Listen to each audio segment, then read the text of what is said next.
27 years old, I left a very demanding job in management consulting for a job that was even more demanding, teaching. I went to teach 7th graders math in the New York City public schools. And like any teacher, I made quizzes and tests. I gave out homework assignments. When the work came back, I calculated grades. What struck me was that IQ was not the only difference between my best and my worst students. Some of my strongest performers did not have stratospheric IQ scores. Some of my smartest kids weren't doing so well. And that got me thinking. The kinds of things you need to learn in 7th grade math, sure, they're hard. Ratios, decimals, the area of a parallelogram. But these concepts are not impossible. And I was firmly convinced that every one of my students could learn the material if they worked hard and long enough. After several more years of teaching, I came to the conclusion that what we need in education is a much better understanding of students and learning from a motivational perspective, from a psychological perspective. In education, the one thing we know how to measure best is IQ. But what if doing well in school and in life depends on much more than your ability to learn quickly and easily? So I left the classroom and I went to graduate school to become a psychologist. I started studying kids and adults in all kinds of super challenging settings. And in every study, my question was, who is successful here and why? My research team and I went to West Point Military Academy. We tried to predict which cadets would stay in military training and which would drop out. We went to the National Spelling Bee and tried to predict which children would advance farthest in competition. We studied rookie teachers working in really tough neighborhoods, asking which teachers are still going to be here in teaching by the end of the school year.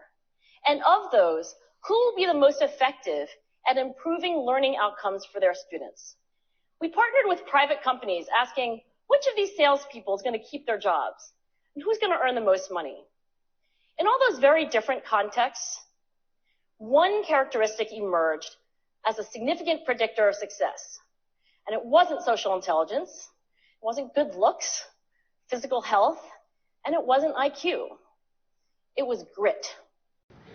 Grit is passion and perseverance for very long-term goals. Grit is having stamina. Grit is sticking with your future, day in, day out, not just for the week, not just for the month, but for years, and working really hard to make that future a reality. Grit is living life like it's a marathon, not a sprint. A few years ago, I started studying grit in the Chicago public schools. I asked thousands of high school juniors to take grit questionnaires, and then waited around more than a year to see who would graduate.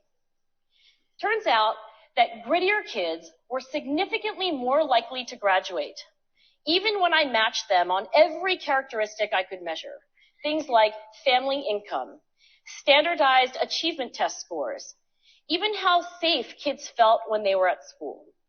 So it's not just at West Point or the National Spelling Bee that grit matters, it's also in school, especially for kids at risk for dropping out. To me, the most shocking thing about grit is how little we know, how little science knows about building it. Every day, parents and teachers ask me, how do I build grit in kids? What do I do to teach kids a solid work ethic? How do I keep them motivated for the long run? The honest answer is, I don't know. What I do know is that talent doesn't make you gritty. Our data show very clearly that there are many talented individuals who simply do not follow through on their commitments. In fact, in our data, grit is usually unrelated or even inversely related to measures of talent.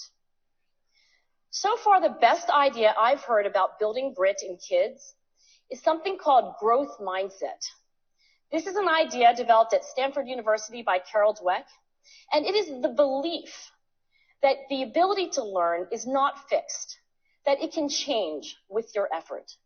Dr. Dweck has shown that when kids read and learn about the brain and how it changes and grows in response to challenge, they're much more likely to persevere when they fail because they don't believe that failure is a permanent condition. So growth mindset is a great idea for building grit, but we need more. And that's where I'm going to end my remarks, because that's where we are. That's the work that stands before us. We need to take our best ideas, our strongest intuitions, and we need to test them. We need to measure whether we've been successful, and we have to be willing to fail, to be wrong, to start over again with lessons learned. In other words, we need to be gritty about getting our kids grittier. Thank you.